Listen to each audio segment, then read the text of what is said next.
Hello दोस्तों, नमस्ते, good morning. कैसे हैं आप सभी? उम्मीद करती हूँ कि आप सभी बहुत बहुत अच्छे होंगे।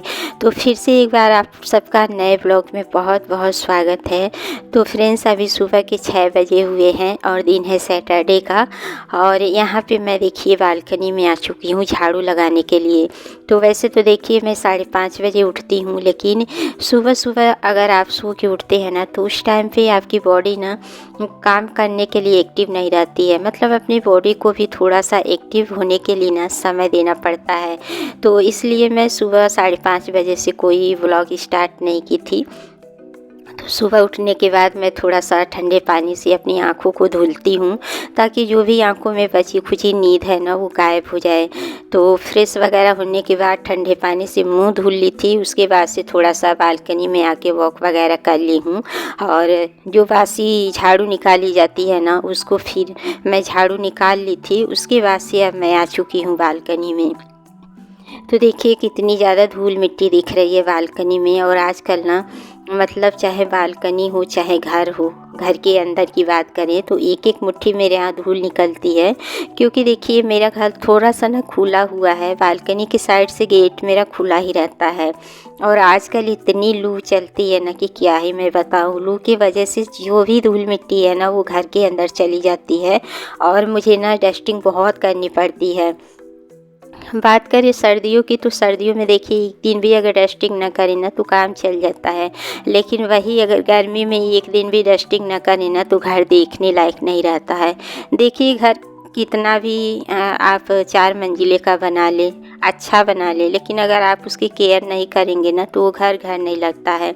लेकिन आपका घर छोटा ही हो, अगर आप उसे टाइम टू टाइम साफ़ सुथरा रखते हैं, समय से उसको देखते हैं, केयर करते हैं ना, तो वो घर किसी जन्नत से कम नहीं होता है। तो बस यहाँ पे लग चुकी है झाड़ू। उसके बाद से देखिए मैं आ चुकी हूँ किचन में।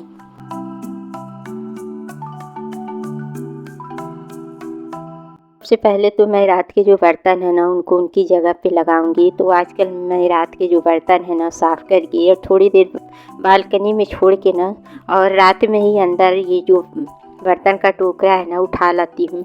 क्योंकि मौसम का कोई भरोसा नहीं है। आजकल बिन मौसम बरसात हो जा रही है, क्योंकि आंधी तूफान कभी भी आ सकती है, मौसम का रुख कभी भी बदल सकता है। तो जब से ना मेरा बर्तन गिरा है आंधी में ना, तब से मैं पूरी तरीके से डर चुकी हूँ। और जैसे ही मैं रात में बड़े बर्तन वॉश करती हूँ ना तो थोड़ी देर बाद ही मैं अंदर टोकरे को उठा लाती हूँ। और देखिए रात में थोड़ी सी भी अगर आवाज़ मतलब लगती है ना, सुनाई देती है तो बहुत तेज़ सुनाई देती है। जैसे कि किसी चीज़ के गिरने की आवाज़, अगर ज़रा सा भी कोई चीज़ गिरता है ना तो उसकी आवाज़ बहुत तेज़ गूंजती है। तो जिस दिन आंधी आई थी ना उस दिन मेरा सारा बर्तन गैस सिलेंडर पे मैं रखती हूँ टोकरा, और उसी में मैं मांज के बर्तन रख देती हूँ। तो इतनी तेज़ गिरा था ना कि पूरी बिल्डिंग में ही आवाज़ गूंज गई थी। और मेरे यहाँ ही नहीं बल्कि बहुत लोगों के यहाँ से आवाज़ आई थी। किसी के यहाँ तो कांच टूटने की आवाज़ आई थी, तो किसी के यहाँ कुछ भी। तो अच्छा नहीं लगता है ना कि इस तरीके से पूरी बिल्डिंग में ना मतलब जानकारी हो जाएगी कि इनके यहाँ कुछ गिरा है।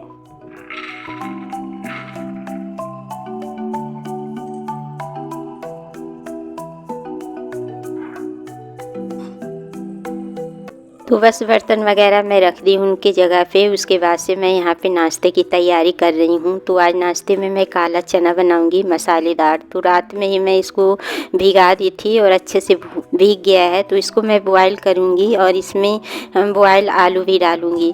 तो देखिए मैं कुकर में चढ़ा दी हूँ और जब तक सीटी आएगी तब तक मैं अपने घर का बाकी काम करूँगी।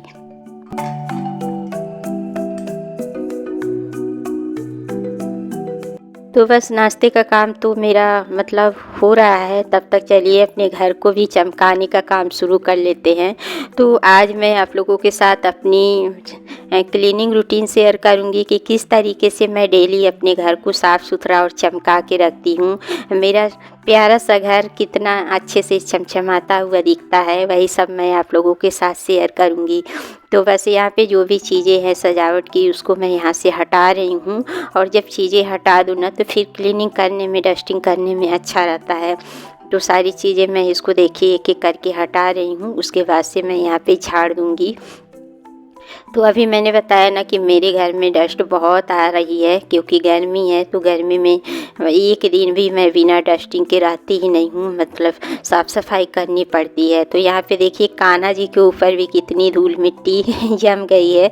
तो इनमें ना देखिए सिर्फ सितारे लगे हुए हैं, तो इनको धुल भी नहीं सकते हैं। और अगर रगड़ रगड़ के साफ़ करें ना तो ये जो सजावट की चीज़ें हैं वो निकल जाएगी। तो मैं बड़े आराम आराम से देखिए साफ़ कर रही हूँ। और ये काफ़ी ज़्यादा बड़े हैं, तो फिर इनको ना उठाने में भी थोड़ी सी दिक्कत होती है कि कहीं ये हाथ से छूट न जाए, गिर न जाए। तो मैं बड़े आराम से देखिए इनको साफ़ कर रही हूँ। और इसी तरीके से थोड़ा सा गीला कर ली हूँ कपड़े को और रगड़ रगड़ के देखिए इनको साफ़ कर रही हूँ। तो ये हम बड़े अच्छे से चमक जाते हैं, शाइन करते हैं। तो बस यहाँ की डस्टिंग तो हो गई है। अब जो चीज़ मैं हटाई थी ना उसको पोंछ दूँगी कपड़े से। फ़ोटो वगैरह जो भी है ना उस पर भी बहुत ज़्यादा डस्ट दिखती है, धूल मिट्टी चिपक जाती है। तो बस यहाँ पे सूखे कपड़े से मैं सारी चीज़ें पोंछ के और जो जहाँ से चीज़ें मैं उठाई हूँ ना तो वहीं पे मैं देखिए लगा दी हूँ। तो इस तरीके से मेरे जो सुबह की काम की शुरुआत है ना वो होती रहती है। और मैं पूरी कोशिश करती हूँ कि मेरा घर साफ़ सुथरा और सुंदर दिखे, क्योंकि देखिए हम गृहिणी चाहते ही हैं कि हमारा घर सबसे साफ़ सुथरा रहे, अच्छे से रहे। लेकिन घर कितना भी आप बड़ा बनवा ले, लेकिन उसकी केयर करने की भी बहुत ज़रूरत होती है। तो बस अब आ गई हूँ बेडरूम में और यहाँ पे कूलर है।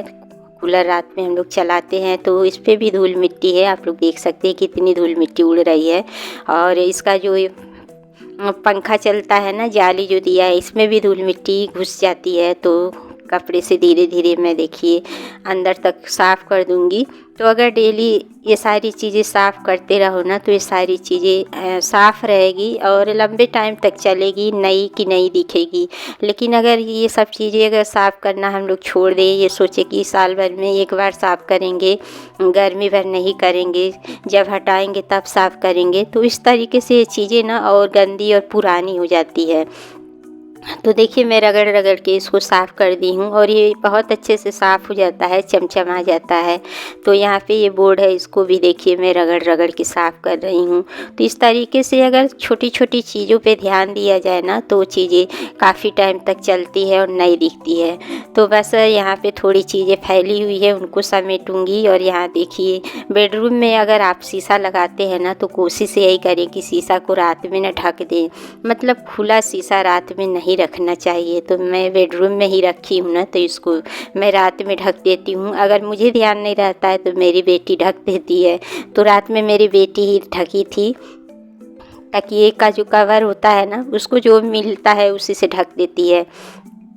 तो बस यहाँ पे भी मैं डस्टिंग कर लूँगी और चीज़ें बस साइड में हटा हटा के डस्टिंग करूँगी, क्योंकि डेली के डेली हम लोग करते हैं तो उतनी गंदगी नहीं रहती है और अच्छे से सारी चीज़ें साफ़ हो जाती है।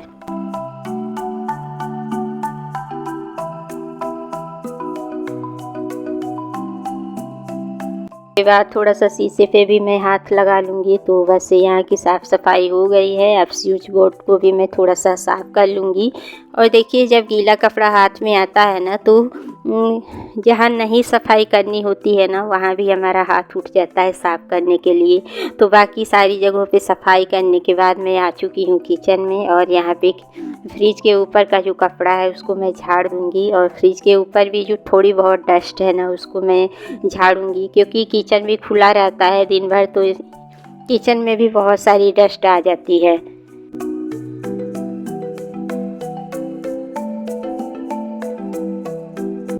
तो यहाँ पे देखिए फ्रिज के ऊपर का जो एरिया है उसको साफ़ करने के बाद इस पर कपड़ा फिर मैं बिछा दूँगी और जो फ्लावर है ना उसको भी मैं झाड़ दूँगी। ऐसे ही झाड़ दो तो थोड़ी बहुत जो धूल मिट्टी रहती है ना वो बहुत अच्छे से साफ़ हो जाती है।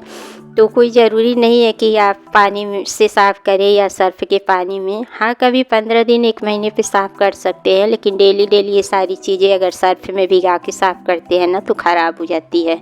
तो बस देखिए मैं अब फ्रिज के ऊपर का जो एरिया है बाहर के साइड का उसको भी मैं इसी तरीके से क्लीन कर दूंगी, ताकि ये भी चमचमाता रहे, साफ़ सुथरा रहे। तो इसी तरीके से मैं अपने घर को पूरी कोशिश करती हूँ कि मेरा घर हमेशा साफ़ सुथरा रहे। और देखिए गर्मी में जितनी जल्दी हो सके ना उतनी जल्दी उठ के अगर ये सारा काम कर लिया जाए ना तो टाइम से सारा काम हो जाता है और हमारा घर हमेशा साफ़ सुथरा रहेगा। तो इसी तरीके से मैं सुबह जल्दी उठ जाती हूँ और अपने घर का काम निपटा लेती हूँ। तो यहाँ पे जो देखिए मेघना सजावट की चीज़ें लगाई है ना, साफ़ करते हुए गिर गया है तो उसको मैं वहाँ पे लगा रही हूँ। और चना बॉयल हो चुका है तो अभी मेरा नहाना धोना नहीं हुआ है। तो मेरी कोशिश यही रहती है कि नहाने से पहले ही घर की जो क्लीनिंग है ना वो मैं कर लूँ, क्योंकि गर्मी इतनी है। अगर नहाने के बाद अगर ये सारी चीज़ें करते हैं ना तो बहुत गर्मी लगती है। और अगर महीने में जो एक बार डीप क्लीनिंग होती है ना तो फिर मैं नहा के पूजा करके और कुछ खा पी के ही करती हूँ, क्योंकि देखिए वो क्लीनिंग करने में ना बहुत समय लग जाता है। तो कोशिश यही मेरी रहती है कि अपना खाना पीना करके और जो भी है पूजा पाठ का काम टाइम से मैं निपटा के फिर मैं सफाई करूं। लेकिन जो डेली की मेरी क्लीनिंग रहती है तो डेली की क्लीनिंग तो मैं नहाने से पहले ही कर लेती हूं। उसके बाद से मैं नहा धो के फिर पूजा पाठ करके ही नाश्ता वगैरह करती हूं और नाश्ता वगैरह बनाती भी हूं। तो सभी जगहों पे देखिए मेरा पोछा लग चुका है और पोछा लगाने के बाद फिर मेरा नहाना धोना और जो पूजा पाठ का काम है वो होगा।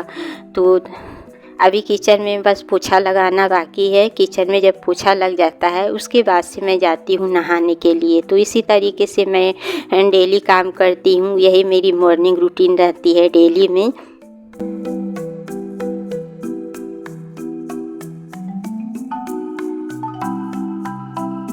तो हॉल में पोछा लग चुका है और पोछा लगाते लगाते अब मैं आ जाऊंगी किचन में और यहाँ पे पोछा लगाने का मेरा काम हो जाता है ख़त्म। फिर उसके बाद से मैं पूजा पाठ करके आप लोगों से मिलूंगी। तो फ्रेंड्स देखिए मेरा प्यारा सा छोटा सा मंदिर है, कैसा लग रहा है आप लोगों को बताइएगा। तो इसी तरीके से मैं अपने प्यारे से सुंदर से एक मंदिर को अपने घर को चमका के रखती हूँ। आप लोग बताइएगा कि मेरा घर कैसा लगता है, मेरा मंदिर कैसा लगता है।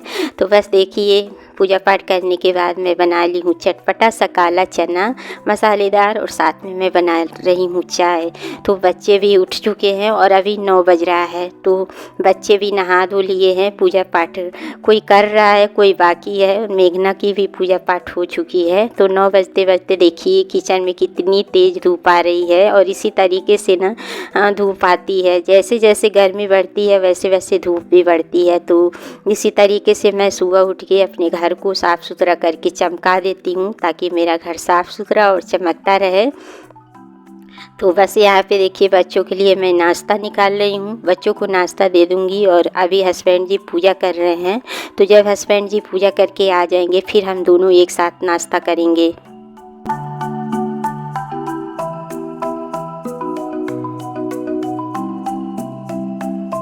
नाश्ता वगैरह करने के बाद फिर मैं तुरंत खाने की भी तैयारी कर लेती हूँ, क्योंकि मेरी किचन में बहुत तेज़ वाली गर्मी लगती है। मेरी कोशिश रहती है कि टाइम से मैं खाना भी बना लूँ और नाश्ता भी बना लूँ। तो बस आप लोग भी आ जाइए काला चना खाने के लिए। देखिए आप लोग को मैं दे रही हूँ, बहुत टेस्टी और चटपटा काला चना बना है। तो यहाँ पे चाय भी तैयार हो गई है, हस्बैंड जी भी आ गए हैं पूजा करने के लिए। तो बच्चों को तो मैं नाश्ता दे रही हूँ, बच्चे बेडरूम में बैठ के नाश्ता कर रहे हैं और हम दोनों साथ में ही हस्बैंड वाइफ नाश्ता करते हैं। तो यहाँ पे चाय मैं छान ली हूँ, पहले हस्बैंड जी को दे आऊँगी उसके बाद से फिर मैं नाश्ता करूँगी। फ्रेंड्स आज की वीडियो यहीं तक रहेगी। वीडियो पसंद आए तो लाइक शेयर सब्सक्राइब ज़रूर करिएगा। Bye bye and take care.